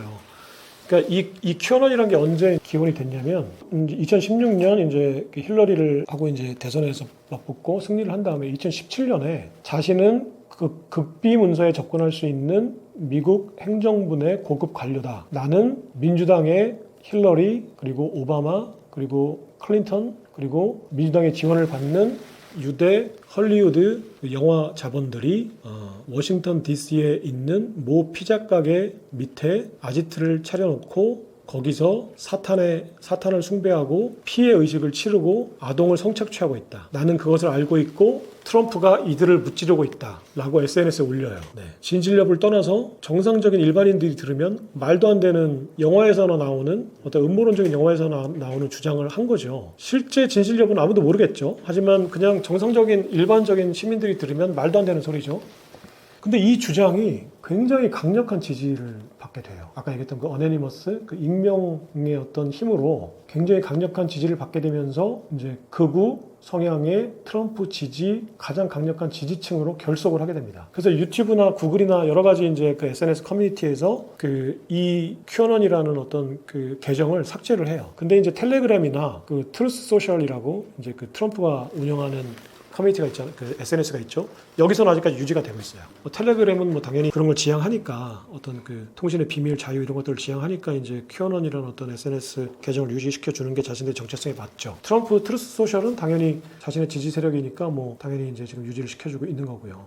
그렇다면 이들이 주장하는 이 극우 세력들이 물리적으로 실제로 트럼프를 지지하고 민주당을 압박하는 어떤 물리적인 어떤 무력 행사가 2021년 트럼프가 바이든에게 대선에서 패하고 나서 그 국회의사당을 점령했던 사건이 있잖아요. 그렇죠. 트럼프 지지 백인들이 이 국회의사당 점령 사건이 사실은 QAnon이 주도했던 사건이라고 이제 판단하고 있어요. 미국의 정보당국. 엄청 강력한 지지 세력이죠. 거의 종교적인 수준이에요. 사이비 종교적인. 네. 그러면 이 세력의 어떤 교류가 있었다. 그러니까 SNS 상에서 이제 QAnon과의 어떤 교류가 있었다라고 이제 정황이 잡히고 있다고 해요. 그러면 이제 QAnon의 일원일 수도 있고. 그럼 어쨌거나 그러면 트럼프의 극우 트럼프 지지자라고 할 수 있죠. 그리고 민주당의 어떤 정책들, 그 PC주의, 그러니까 쉽게 얘기해서 이제 트럼프의 세계관으로 보면 세계화주의자라고 말할 수 있는 민주당과 월가의 어떤 이 세계화주의자들 세력들이 이제 딥스테이트라는 이름으로 이제 매도가 되죠. 트럼프도 딥스테이트라는 표현을 썼었고요. 이 QAnon이라는 세력이 가장 강력하게 쓰고 있는 단어가 딥스테이트예요. 그러니까 그림자 정부, 그러니까 보이지 않는 정부, 그러니까 캐비넷 바깥에서 이제 보이지 않는 이 세력이 민주당을 지지하고 월가를 지지하면서 그 미국의 보수 기독교 중산층을 몰락시켰다. 그리고 월가만 잘 살게 했다. 그리고 민주당만 잘 살게 했다. 이들은 그 DC의 피자 가게 아래에서 지금도 사탄의 피로 어떤 의식을 행하고 있다. 그리고 쉽게 얘기해서 아동들, 어린이들을 납치해서 성착취 의식을 하고 있다. 힐러리도 그렇고 클린턴도 그렇고 오바마도 그랬다. 바이든도 그랬고. 그래서 트럼프가 이들을 하나하나 몰아내고 이제 죽이고 있다. 무찌르고 있다. 이런 서사를 가진 세력이에요. 근데 이게 어떻게 보면 선을 넘고 너무 많이 나갔죠. 그러니까 이제 일반적인 사람들 그리고 정상적인 사람들은 사이비 종교 단체라고도 하고 이제 완전히 그냥 사이비 어떤 극우 열렬 지지 세력이라고 하죠. 근데 이게 트럼프의 세계관하고 크게 다르지 않아요. QAnon의 이 서사가. 자, 트럼프가 그 몰락한 백인 중산층, 90%의 몰락한 백인 중산층, 월가의 대척점에 있는 제조업 중산층들의 지지를 얻고 대통령이 된 트럼프의 서사가 뭐냐면 이건 공식적으로 트럼프가 2023년에 이제 2024년 대선을 준비하면서 아젠다 47이라는 홈페이지에 47대 대통령 집권을 위한 47가지 대선 공약이라는 이름으로 정책들을 올리면서 여기에 자기 세계관을 명시로 밝혀놨어요. 그러니까 트럼프가 백인 중산층의 일자리를 되살리고 타락한 달러를 건강하게 만들어서 미국을 다시 위대하게 하겠다. 메가라는 어떤 이념을 실현하기 위해서 무찔러야 될 큰 적을 설정해 놨거든요. 그게 글로벌리스트예요. 그 47가지 정책 공약집에 공통적으로 반복적으로 나오는 단어, 가장 많이 나오는 단어가 글로벌리스트입니다. 글로벌리스트는 번역하면 세계화주의자고요. 간단히 말하면 월가, 그리고 그 월가가 지지해주는 민주당, 그리고 EU의 규제기관 넓게 보면 교제당국, EU 집행위원회를 얘기하죠. 그리고 클린턴 정부가 이제 끌어들여서 WTO에 가입시킨, 울며 겨자 먹기로 WTO에 가입해서 월가와 이권을 나눠 가진, 민주당과 이권을 나눠 가진 시진핑, 후진타오, 당연히 후진타오였겠죠. 2001년에 중국이 WTO에 가입한 이후의 중국, 그러니까 그 자유무역 WTO 체제에 가입한 중국을 이제 트럼프는 무찔러야 될 세계화주의자들이라고 통칭을 해놨어요. 글로벌리스트. 그러니까 세부적으로 얘기하면 월가, 그리고 민주당, 그리고 워몽그즈라고 해서 군산복합체, 그러니까 전쟁광들, 그리고 차이나, 중국, 말은 안 했지만 이후의 집행위원회, 규제당국, 좌파 정부, 그리고 소로스 애터니, 소로스 검사들이라고 해서 자신을 계속 기소한 그 뉴욕 지방검사들을 얘기해요. 소로스의 장학금을 받고 좌파 정부에 유리한, 민주당에 유리한 어떤 정책들을 계속 펼친 그 소로스 후원한 이제 검사들을 이제 소로스 애터니라고 표현을 해놨어요. 이것도 무찔러야 될 이제 세계화주의자들에 속해요. 그리고 제약 카르텔, 쉽게 얘기해서 마약 성분의 펜타닐을 팔아서 미국 그 캘리포니아 그 샌프란시스코 시민들을 전부 다 좀비로 만들어버린 펜타닐 판매상들. 이것도 사실은 중국 제약 카르텔을 말해요. 그러니까 펜타닐 대부분이 중국에 수입되니까. 그리고 이제 마약상들, 쿠바 수입되는 루트, 캐나다도 거기에 매도돼서 그 트리도 총리가 완전히 낙마했죠. 트럼프의 어떤 공격을 받아내지 못하고. 그리고 이제 남미, 멕시코, 쿠바 뭐 이런 국가들 전부 다 타도해야 될 세계화주의자들이에요. 적들이에요. 그러니까 거대한 적을 세계화주의자로 통칭해서 딱 설정을 해놓고 자기가 4년 동안 집권하면 이 세력을 하나하나 차근차근 잘근잘근 몰아내겠다라고 해서 이제 90%의 몰락한 백인 중산층 하층민, 그러니까 제이디 벤스 부통령의 표현대로라면 아팔란티아 산맥의 산골짜기 무지랭이들, 영어로는 힐빌리들의 지지를 얻고 대통령이 된 겁니다. 그럼 트럼프가 얘기한 이 세계화주의자들, 이 적이 아까 얘기한 큐어넌들의 표현대로라면 트럼프도 그 표현을 씁니다. 딥스테이트라는. 딥스테이트예요. 그리고 이들은 백인 중산층을 쟁이로 만들고 중국을 끌어들여서 그 미국에 있는 제조업을 전부 다 중국으로 이전시키고 월가가 이제 무역 적자로 나간 그 달러를 월가의 어떤 주식과 채권을 사는데 다시 자본시장으로 회귀시키는 이 세계화 구조를 만들어서 그 사이에 500만 개 일자리가 사라지고 달러는 계속 가치가 떨어지고 환율은 계속 올라가는, 그러니까 다른 화폐 대비 가치는 올라가지만 상품 대비 가치는 떨어지는, 구매력은 떨어지는, 그러니까 가치가 썩어나가는, 이게 타락시킨 이 세력을 트럼프는 글로벌리스트라고 했죠. 자, 그럼 진실력을 떠나서 트럼프가 말한 이 세계관은 그럼 사람들이 얘기할 때 허무맹랑한 세계관인가요? 아니면 진실인가요?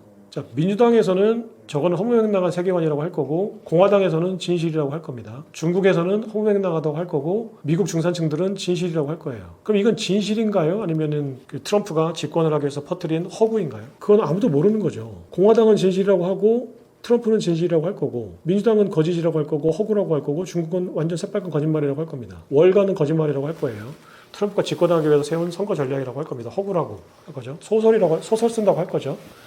뉴욕타임즈하고 워싱턴 포스트하고 월스트리트저널, 민주당 지지 언론들은 허구라고 할 거예요. 소설 쓴다고 트럼프가 거짓이라고 할 거고, 무슨 소리야? 월가가 무슨 뭐 중국으로부터 무슨 돈을 벌어들인다고 해? 제조업이 몰락한 게 왜 월가 때문이야? 중국 때문이지. 이런 얘기들을 할 거예요. 다 트럼프 얘기는 허구라고 할 거예요. 그럼 트럼프의 어떤 이런 세계관이 민주당이나 월가, 친월가적인 어떤 그 언론들이 볼 때는 그 큐어넌이 한 얘기하고 크게 다르지 않아요. 자, 근데 큐어넌의 얘기는 사탄이 나오고 뭐 사탄의 피를 빨아먹는다는 얘기가 나오고 소와 성착취란 선을 넘은 듯한 표현들이 나오니까 마치 이제 저거는 어떤 그 사이비 종교 집단 또는 사이비 극우 어떤 지지 세력, 완전히 새빨간 거짓말이라고 생각하지만 트럼프의 세계관과 큐어넌의 세계관이 사실은 크게 다르지 않습니다. 근데 굉장히 제도권의 어떤 용어로 포장된 트럼프의 세계관은 많은 사람들이 납득을 해요. 그리고 세계화 어떤 과정을 공부한 많은 경제학자들도 납득을 합니다. 실제로 세계화라는 과정이 지난 닉슨 쇼크 이후 레이거노믹스 신자유주의 물결을 타고 이제 변동성을 해칭하는 금융 상품들을 만들어내고 대출 상품을 만들어낸 그 월가 금융 세력들이 주도돼서 전 세계를 세계화 경제 체제로 이제 탈바꿈을 시켰다라는 것에 많은 경제학자들이 공감을 하고 동의를 합니다. 그리고 그거는 진실 여부는 아무도 모르지만 진실에 가깝다고 판단이 돼요. 그러면 여기에 한 발 더 나가서 세계화주의자들이 워싱턴 DC에 있는 모 피자 가게 지하에 모여서 만약에 비밀 모임을 갖고 있다라는 정도가 됐으면 많은 사람들이 공감할 거예요. 사실은 많은 패권자들은 공식적인 모임 이외에 비밀 모임들을 하죠. 실제로 지금 우리나라도 그렇고 모든 패권을 가진 기득권들은 비공식적인 모임들이 다 있습니다. 이게 없다라고 생각하시는 분들은 없다라고 생각하시는 어떤 분들일까요? 만약에 그렇게 생각하시는 분들은 일단은 투자를 하시면 안 됩니다. 그리고 그런 분들은 정치 행위를 하시면 안 될 것 같아요. 경제 행위도 하지 마세요. 네, 굉장히 위험합니다. 그러니까 주변 사람들과 본인을 굉장히 위험한 상황으로 몰아갈 수 있어요. 그런 순진한, 좋게 얘기하면 순진한, 나쁘게 얘기하면 무식한 그 사고 방식이 자신이나 주변 사람들, 가족들 또는 자기의 커뮤니티, 조직 또는 국가를 굉장히 위험한 곳으로 몰고 갈 수 있어요. 그런 분들은 심지어 어떤 리더십이나 이런 건 절대 가지면 안 되고요. 경제활동이나 정치행위도 하지 마세요. 일단은 어떤 비밀 어떤 모임, 비공식적인 사교 모임 또는 정치 세력화된 모임들이 반드시 존재한다라는 것에 공감을 하셔야 된다고 생각합니다. 실제로 있고요. 그러면 그 큐어넌의 주장이 일면 도가 지나친 측면이 있지만 그 트럼프의 세계관을 받아들인 미국의 중산층들이 지지 세력이 혹할 수밖에 없겠죠. 일맥상통하는 세계관이거든요. 그러니까 이 세계관이 공통적으로 뭐냐면 여기서 이제 그러면 진실을 다루는 언론과 정치인들의 어떤 전략 그리고 그 진실이 도대체 무엇인가에 대한 어떤 이런 것에 대해서 한번 좀 생각해볼 필요가 있는 것 같아요. 이번 사건으로. 도대체 어떤 생각을 하게 되길래 분명히 자기 인생을 망치는 거잖아요. 내가 가서 지금 현재 예를 들어 지금 국민의힘이나 민주당의 어떤 의원들을 내가 원하는 것과 다른 정책을 만들었다고 해서 내가 국회의장 가서 아니면 시의회에 가서 총으로 쏴주겠어요. 그럼 내 인생은 끝장나는 거거든요. 거기서 완전 범죄를 저지르고 내가 어딘가로 도망가지 않으면 그러니까 자기 인생은 완전히 끝나는 거예요. 이 사람도 자기 친구인가 동료한테 이제 모든 게 끝날 거야 라는 식의 메시지를 남겼다고 해요. 그러니까 자기가 가서 이제 범행을 저지르고 경찰한테 잡히면 자기 인생이 끝장난다는 거를 알았어요. 그러면서까지 이런 행동을 저지른다는 거에는 내가 이 행동을 저지를 수밖에 없는 정도로 자기의 삶이 궁지에 몰렸다는 얘기죠. 방증이죠. 그리고 내가 이런 삶을 지속하느니 나는 나의 의사표현을 하고 한번 멋지게 사건을 저지르고 형장의 이수로 사라지겠다라는 선언이죠. 그럼 도대체 지금 미국 중산층들이 어떤 생각을 하고 있길래 이런 사람이 나오는 건가? 이거는 지금 이제 내 몸에 염증이 막 엄청나게 염증으로 내 몸이 앓고 있는데 여드름 하나로 튀어나온 뽀드락지 짜낸 여드름에 불과하죠. 내 몸은 지금 염증으로 썩고 있는 거예요. 그러니까 미국 중산층들은 지금 엄청나게 뭔가로 고통받고 썩어가고 있는데 이 지금 현재 큐어넌의 어떤 지지자라고 할 수 있는 아까 얘기했던 벤스가 이 벤스라는 이번에 테러리스트가 이렇게까지 극단적인 생각을 하게 됐을까? 이건 지금 미국 중산층들의 어떤 단면을 보여주는 그냥 상징적인 사건이지 이 사람이 하나가 그냥 정신병자고 또라이라서 그런 게 아니거든요. 그냥 여드름 하나가 지금 짜진 거예요. 그렇다면 지금 미국 중산층들은 도대체 어떤 생각을 하고 있는 건가? 이걸 지금 판단하는 게 우리한테는 많은 시사점을 준다고 생각해요. 그리고 그걸 판단하는 게 이번 사건을 바라보는 대한민국 경제 활동 인구로서의 자세가 아닌가, 필요한 어떤 때가 아닌가 싶거든요. 그러면은 아까 얘기했지만 그 트럼프의 세계관에 많은 사람들이 공감하는 거는 일단은 내가 고통스럽기 때문이에요. 근데 누군가 내가 고통스럽고 내가 소외됐고 내가 루저라는 어떤 자괴감이 드는데 누군가 나에게 와서 속삭여줘요. 너의 잘못이 아니야. 사실은 체제의 문제야. 이런 얘기를 해줘요. 그러니까 이제 적절한 비유는 아니지만 너의 잘못이 아니야라는 이 말이 얼마나 절실한 누군가에게 얼마나 절실한가를 극단적으로 보여주는 영화가 누구죠? 미국의 영화가 있어요. 굿윌 헌팅에서 맷 데이먼이 아버지한테 학대를 받고 자라면서 이제 완전히 엇나가죠. 근데 천재였거든요. 그러니까 알렉 볼드가 아니라 벤 애플렉이라는 친구가 이제 벤 애플렉이 열연했던 친구로 나오죠. 근데 친구는 정말 말 그대로 미국의 백인 중산층 하층민이고 그 맷 데이먼은 천재, 머리는 수학 천재인데 그거를 발휘할 수 있는 기회를 이제 가정환경 때문에 박탈당했죠. 근데 맷 데이먼이 청소부를 하다가 그 대학교의 캠퍼스에 청소부를 하다가 이제 수학 교수가 낸 문제를 모든 학생들이 못 풀었는데 얘가 그냥 식은 죽 먹기로 풀어버려요. 그러니까 그 수학 교수가 이제 그 맷 데이먼의 어떤 은인이 되는 그 교수의 친구였어요. 그래서 이제 그 소개로 알게 되고 여기서 이제 그 수학 교수가 맷 데이먼한테 얘기하죠. 맷 데이먼이 정말 듣고 싶은 얘기를 해줘요. 그 It's not your fault라고 해요. 너의 잘못이 아니야. 그러니까 맷 데이먼이 처음에는 어떤 자존심 때문에 또는 이제 그 여러 가지 꼬인 게 있으니까 부정을 해요. 나도 알아. 그런 소리 하지 마. 부정하죠. 그러면서 막 뒷걸음질을 쳐요. 근데 이때 그 교수가 죽은 시간에 나왔던 교수가 계속 끌어안아 주면서 반복해요. 너의 잘못이 아니야. 너의 잘못이 아니야.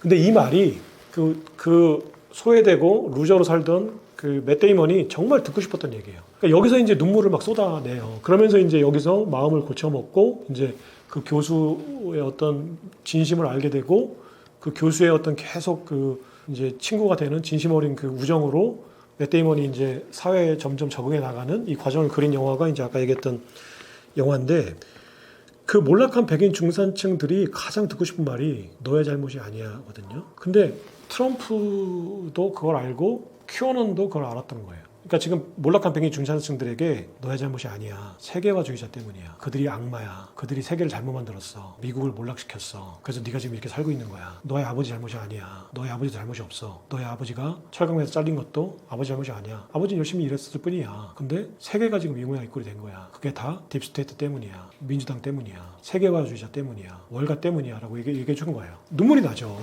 그 진실 여부는 크게 중요하지 않아, 이 사람들한테는. 일단 그 말이 듣고 싶은 거야. 너의 잘못이 아니야. It's not your fault를 듣고 싶은 거예요, 영어로. 네. 이게 글로벌 방송이다 보니까 영어로 하면 미국 사람들도 보겠죠. 그래서 It's not your fault라는 말을 트럼프가 해주고 거기서 한 발 더 나간 얘기를 큐어넌이 해준 것 뿐이에요. 자, 그럼 큐어넌에 사탄의 피를 나눠먹는 그 힐러리, 클린턴, 오바마 이게 진실이냐 아니냐는 그 사람들한테 크게 중요하지 않아요. 그냥 사탄의 피를 빨아먹는 이를테면 민주당 사탄들이 지금 우리를 너무 힘들게 하고 있다. 근데 트럼프가 지금 그들을 하나하나 몰아내고 있다. 무찌르고 있다. 그러니까 얼마나 좋아요. 트럼프의 그 세계관에 공감해서 90% 특히 스윙 스테이트, 민주당 탑하셨던 스윙 스테이트가 다 트럼프로 돌아서면서 이제 트럼프가 두 번의 집권을 한 건데 그 사람들에게 지금 큐어넌이 얘기해 준 거예요. 트럼프보다 한 발 더 나가서 너의 잘못이 아니야. 넌 우리 편이야. 우리 가족이야. 우리는 한 가족이야. 그러니까 일단은 나의 잘못이 아니다. 어떤 새로운 적을 만들어서 난 아무 잘못이 없다. 내가 루저가 된 거는 내가 무능해서가 아니다. 정치적 위안을 얻죠. 두 번째는 같은 큐어넌 멤버들끼리 어떤 소속감을 가져요. 그러니까 소외된 사람들의 가장 큰 공통점이 내가 속해 있는 어떤 조직이나 소속감이 없는 거잖아요. 그러니까 일단은 내가 내 잘못이 아니니까 정치적 위안을 얻고 또 같은 그 멤버들이 지금 전국에 많이 있다는 어떤 소속감을 갖게 되는 거죠. 그러니까 여러 가지 정신적으로 힐링이 되는 거예요. 그러면 트럼프가 아까 얘기했던 우리가 진실이라고 판단할 수 있는 그 정책들, 그 선거 구호들에 대해서도 민주당은 거짓이라고 하는데 그러면 지금 큐어넌의 주장을 우리는 많은 사람들이 거짓이라고 하죠. 그럼 이게 무슨 의미가 있는 건가? 라는 거예요. 그리고 이렇게 얘기하면 뭐하지만 저는 큐어넌 멤버도 아니고 어떤 사탄의 어떤 그런 종교적인 어떤 성향을 가진 사람도 아니에요. 근데 하나의 우리가 생각해보지 못했던 어떤 가능성을 한번 얘기하고 싶어서 그런 거예요. 실제로 DC의 피자 가게 밑에 비밀 사교 모임이 있다라고 얘기할 수도 있지 않을까요? 네. 근데 그 사교 모임에서 실제로 사탄의 어떤 피를 빨아먹는 의식을 하는지는 모르겠으나 아동 성착취를 하는지는 모르겠으나 어쨌거나 모처에 지금 트럼프의 적대 세력이라고 할 수 있는 세계화주의자들, 딥스테이트, 큐어넌의 표현대로 딥스테이트들이 모이는 비공식적인 비밀 사교 모임이 없다라고 단정할 수 있을까요? 네. 거기서 무슨 행위를 하는지는 잘 모르겠지만 그런 사교 모임은 있을 가능성이 높습니다. 그리고 있다고 판단하고 미국의 지금 정책들이나 어떤 정책 갈등 그리고 지금 현재 어떤 그 중산층과 월가의 갈등 그 내부적인 갈등들을 판단해 보시는 게 도움이 될 거라고 생각합니다. 예를 들어서 이런 거예요. 실제로 어젯밤에 외계인한테 납치당했었어요. 실제로 경험했어요. 근데 그 다음날 내가 일어나서 극적으로 탈출을 했어요. 납치됐다가. 근데 가족들이나 친구들에게 내가 어제 외계인한테 납치당했어라고 얘기하면 그 얘기를 듣는 가족들이나 친구들은 뭐라고 할까요? 이 새끼 정신이 돌았나? 라고 얘기하겠죠. 근데 그게 진실이잖아요. 그런 일이 완전히 100% 없다고 얘기할 수는 없잖아요. 그러니까 예를 들어서 이상한 비유가 될 수도 있지만 우리 대한민국만 해도 한 20년, 30년 전에는 동네 아저씨가 남산으로 끌려갔다가 풀려나고 그랬어요. 그거 아시죠? 그 남산이라는 거는 쉽게 얘기해서 국정원 안기부를 얘기하는 상징적인 단어였거든요. 남산에 있었으니까. 어느 순간 옆집 아저씨가 남산에 끌려갔다가 병신이 돼 돌아와요. 그리고 캠퍼스에 있는 학생회장을 했던 선배가, 친구가 또는 동생이 갑자기 어딘가로 끌려가 들어갔다가 거의 반불구가 돼서 나와요. 그리고 정신도 오락가락해요. 나는 어제 남산에 끌려갔다 왔어라고 얘기하면 그거를 정부나 당시 정부, 당시는 이제 군부 정부였겠죠. 세력이나 정부에서는 진실이라고 할까요? 거짓이라고 하겠죠. 소설 쓰고 있다. 왜 자기가 어디 가서 술 먹고 나자빠져 있다가 교통사고 나놓고 지금 와서 이제 남산 갔다 왔다고 하냐. 뭐 이런 식으로 얘기했을 거예요. 그러니까 진실 여부는 사실은 아무도 모르는 거예요. 그게 진실인지 아닌지는. 그러니까 이거를 트럼프도 그런 철학적인 기반을 가지고 있어요. 그러니까 이걸 좀 확대해서 그럼 진실을 다루는, 아까 얘기했잖아요. 그 민주당 지지 언론과 트럼프 지지 언론들이 이번 사태를 바라보는 그 관점이 완전히 다르거든요. 그러니까 LA 사태도 완전히 관점이 달라요. 서로가 진실이라고 주장하는 것들이 완전히 반대예요. 그럼 진실은 그 중간에 있는 건가? 아니면 한쪽이 거짓말하고 있는 건가잖아요. 진실이 뭔지는 아무도 모르는 거잖아요. 쉽게 얘기해서. 근데 이 얘기를 좀 확장하면 고대 그리스 시대부터 많은 철학자들이 진실 자체에 인간은 접근할 수 없다는 얘기를 공통적으로 많이 했어요. 그러니까 대표적인 게 플라톤이잖아요. 플라톤은 인간이 살고 있는 세계는 동굴에 불과하고 이데아 세계의 그림자에 불과하다. 우리가 바라보고 있는 거는 이데아 세계에서 비춰지고 있는 그림자다. 그러니까 우리는 이데아 세계는 모르는 거예요. 진실은, 본질은. 두 번째는 칸트도 그런 얘기를 했어요. 칸트는 인간은 노메논이라는 본질 자체에 절대 접근할 수가 없다. 우리는 그 피상적인 현상만 알 수 있다. 그래서 그 같은 피자 돌림이에요. 노메논이 본질이고 피노메논이 현상이에요. 피상. 그래서 노메논을 알 수가 없고 우리가 해석할 수 있는 거는 피노메논, 현상에 불과하다라는 거죠. 니체는 한 발 더 나가서 진실 자체는 있지도 않고 중요하지도 않다. 권력의 해석만이 있을 뿐이다. 현상에 대한. 이렇게 얘기를 했거든요. 그러니까 우리 대중들이 알고 있는 모든 진실은 권력이 해석한, 그러니까 권력이 편집한 진실이라는 거예요. 권력이 자신들에게 유리하게 편집한 진실을 대중들은 받아들이고 있다는 거죠. 트럼프는 더해요. 그러니까 트럼프는 칸트나 니체의 어떤 철학적 기반이 있어요. 자기가 알게 모르게. 근데 트럼프의 철학을 학자들이 이제 이름을 붙여놓은 게 이제 포스트 트루스라는 철학이에요. 트럼프는. 그러니까 그게 무슨 얘기냐면 진실 이후. 트럼프에게 진실은 존재하지 않아요. 하지만 트럼프는 진실을 인식하고는 있어요. 그래서 트럼프는 진실을 자기가 만드는 거라고 했어요. 이게 뭐냐면은 그 로이 콘이라는 트럼프 친구이자 변호사가 있었거든요. 이 로이 콘이 트럼프가 이제 부동산 시행 사업을 할 때 이제 어떤 법정 소송 때문에 이제 소송을 맡아요. 그러면서 이 로이 콘이 트럼프를 계속 교육시켜요. 세뇌시키고. 그래서 성공하려면 절대 패배를 인정하지 마라. 무조건 승리했다고 해라. 실제로 네가 패배했어도 패배했다고 하지 마라. 너는 승리한 거다. 네가 말하는 게 진실이다. 라는 얘기를 계속 지속적으로 하거든요. 그래서 10계명처럼 세 가지 룰을 얘기해요. 패배를 인정하지 마라. 네가 말하는 게 진실이다. 네가 말하는 게 성공이다. 뭐 이런 얘기를 계속해요. 그러니까 트럼프가 그 사람의 그 어떤 그 철학 세계관을 다 100% 받아들이고 트럼프가 이제 그 거래 기술이라는 책을 기자에게 이제 의뢰를 하면서 그 기자하고 대화하는 게 어프렌티스라는 영화에 나와요. 그러니까 그 기자가 트럼프가 계속 이제 뭔가 이제 작가에게 어떤 포장을 요구하죠. 어떤 초치는 거를. 그래서 이제 아주 멋진 위인전처럼 써주는 거를 요구를 해요. 그러니까 그 작가가 이제 아무리 자기가 위인전을 써주는 거지만 명색이 저널리스트인데 어떤 팩트, 사실에 기반해 써야 한다는 주장을 하죠. 거기에다가 트럼프가 한마디 딱 해요. 진실이라는 건 존재하지도 않는다. 내가 말하는 게 진실이다. 내가 지금부터 얘기하는 건 그대로 써라. 네가 말하는 진실 따위는 없다. 세상에 존재하지 않는다. 이게 이제 트럼프의 사상이고 포스트 트루스예요. 그래서 트럼프는 실제로 그 민주당 지지 언론들, CNN, 그다음에 워싱턴 포스트, 뉴욕타임즈, 월스트리트저널 기자들이 백악관에 질문하면 너네들은 거짓말을 퍼뜨리는 언론이야. 민주당 월가의 지지를 받는, 뇌물을 받는 그냥 지지 언론이야. 그러니까 너희들 거짓말쟁이야. 니네가 보다는 거 다 거짓말이야. 내가 지금부터 얘기하는 게 진실이야. 라고 얘기하죠. 지금 백악관 대변인 그 열혈 대변인도 트럼프의 그 포스트 트루스라는 그 사상적인 어떤 철학적인 기반을 공유하고 있다고 보여지고요. 그러니까 정치인들에게, 그러니까 극단적인 어떤 성공한 정치인들, 권력을 잡은 정치인들에게는 진실은 본인이 만드는 거고 본인이 편집하는 거예요. 우리가 생각하는 어떤 객관적이고 중립적인 진실 같은 거는 은닉되고 감추어지는 게 트럼프 생각이고 심지어는 큐어넌들은 그런 거는 중요하지도 않아요. 그러니까 거짓말이라는 거는, 거짓말이란 개념, 라이어라는 개념은 진실이 있는데 진실을 감추는 거잖아요. 다른 말을 하는 거잖아요. 그러니까 진실이라는 거에 대한 개념의식이 있어요. 근데 큐어넌이라는 이 세력은 라이어, 자신들이 말하는 게 라이어다 아니면 진실이다 이런 개념이 없어요. 그냥 자신들이 말하는 거예요. 그냥. 이게 굉장히 중요한 차이점이거든요. 진실이 있다는 걸 의식하는데 내가 내 주장이 진실이라고 주장하는 것과 진실 따위는 존재하지도 않는다고 생각하는 것은 굉장히 큰 차이인데 포스트 트루스까지 트럼프까지는 제가 보기에는 진실을 인식하고 본인이 진실을 편집한다고 생각을 해요. 내가 말하는 게 진실이다. 내가 말하는 게 진실이라고 믿게끔 하겠다. 내가 진실을 만들겠다라는 생각이 있는 거고요.